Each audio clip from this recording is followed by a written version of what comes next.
Bible अनुसार मनुष्य केवल थरुटे पृथ्वी रे आसी थाए आमे जदि प्रत्येक दिन खुशी रे बंचु ना तेबे आमे आमर जीवन को नष्ट करुचु। आमर बयस आउ समय केबे भी अटकिबो नाही, एहा बढ़ी बढ़ी जाउथिबो। आउ आज भी जदि आमे खुशी रे बंचिबा नाही तेबे आउ एक दिन को आमे नष्ट कर दउछु। आजिर दिन को आपण केते आनंद रे बितेइबे एहा आपणको निष्पत्ति ऊपर डिपेंड करूछि। आजिर दिन रे निजको आनंद देबा होची आपणकर प्रथम रेस्पॉन्सिबिलिटी।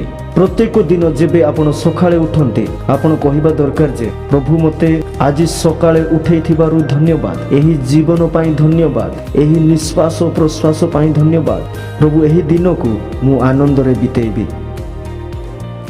आज आपण केते दुख रे रहिबे बा खुशी रे रहिबे एहा आपणकर बाछिबा ऊपर डिपेंड करे। आपण खुशी रे रहिबा पाई भी बाछि पारंती आउ आपण दुखी रे रहिबा पाई भी बाछि पारंती। आपण निष्पत्ति नेबा दरकार जे आज मु जणको सहाय्य करबी, मो द्वारा जेतिकी होबो मु मोर दयार गुण जणको देखाइबी। जदि किए दुख कराए इमिडिएटली मु ताकू क्षमा करबी।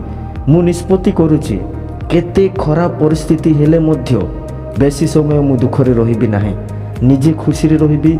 वो मो सामना रे जदि केही अछि गत काली से जेतिकी खुशी रे थिला ताटू अधिक आज मु ताकू खुशी देबी। आजिर दिन होछि नूतन वो प्रभुंको द्वारा निर्मित। एही दिन रे आसंतु आमे परमेश्वर को ठारे आनंद करिबा। आमे सेमिति बंचुनु जेमिति परमेश्वर आमठु चाहुछंती, हेले भी आज भी आमे जीवित अछु। एहा कोन परमेश्वरंकर दया नुहे कि? आउ एही दया प्रत्येक दिन आम जीवन रे आसी थाए।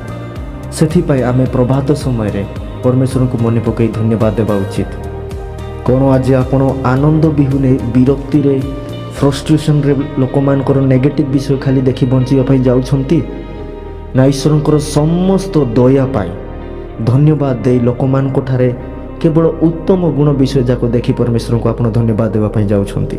गत काली बा बीती जाइथिबा दिन मानकरे आपणको सह कोन मंद विषय घटिछि ताहा सकाळु उठिबा मात्रे मने पकईबा अपेक्षा सकाळे उठु उठु प्रभु को मने पकईबा, एक दीर्घ निश्वास नै प्रभु मु आज जीवित थिबारु बहुत धन्यवाद बोली कहिबा केडे उत्तम गुण अटे। आपणकर जीवन रे परमेश्वर कोन कोन उत्तम विषय करिसंती ताहांकर समस्त साक्ष्य को, ताहांकर समस्त सुस्थता को, ताहांकर समस्त साहाय्य को, ताहांकर समस्त सुरक्षा को, ताहांकर समस्त मंगल दान को जदि आपण मने पकई पकई लिस्ट परि बने कि जदि आपण प्रत्येक विषय पई प्रभु को धन्यवाद दउछंती तेबे एही प्रकार गुण आपण को मने पकई देबो जे आपण केते खुशी रे अछंती बोली। काहे कि ना खुशी रे रहिबा लोक सब बेले परमेश्वर को धन्यवाद देई थाए। सकाळ समय रे आपण प्रभु को समय दियंतु आउ प्रभु दिन जाको आपण को समय देबे। जीवन हेउची बहुत छोट अटे, एहा को विरक्ति रे राग रे किबा दुखी रे बंची कि नष्ट करंतु नाही। प्रत्येक दिन आपण निष्पत्ति नेबा दरकार जे एही दिन हेउची अन्य एक उत्तम दिन जहा प्रभु मो पई निर्माण करिसंती आउ एही दिन रे मु आनंद करिबी। आनंद बा खुशी ताडू केबे भी धीरे धीरे आम जीवन रे आसी न थाए किबा सेमिति परिस्थिति द्वारा खुशी बा आनंद आम जीवन रे आसी न थाए। खुशी और आनंद को आमे निजे आम जीवन रे आनिबा दरकार। आमे निजे प्रत्येकटी सिचुएशन रे प्रत्येकटी विषय रे आमे खुशी बा आनंद को आमे खोजिबा दरकार। कोन प्रत्येक समय रे निष्पत्ति नेबा दरकार जे एही समय को मु केमिति बितेइबी, खुशी रे ना दुख रे। जदि आपण निष्पत्ति नियंती नाही तबे शैतान निष्पत्ति नेबो आपण को दुखी करबा पई। शैतान एही समस्त जगत को कंट्रोल करूची आ परमेश्वर लोक मान को शैतान सब बेले समस्या रे कष्ट रे दुख रे पकईबो। जदि आम ईश्वर सारा पृथ्वी को निर्माण करिसंती तेबे खुशी और आनंद को किए निर्माण करिथिबो? आम परमेश्वर ही ना। तो जदि आम परमेश्वर को सहित अच्छु तेबे कोन आम जीवन रे खुशी आसीबो नाही? दुनियार खुशी आनंद होची क्षणस्थायी।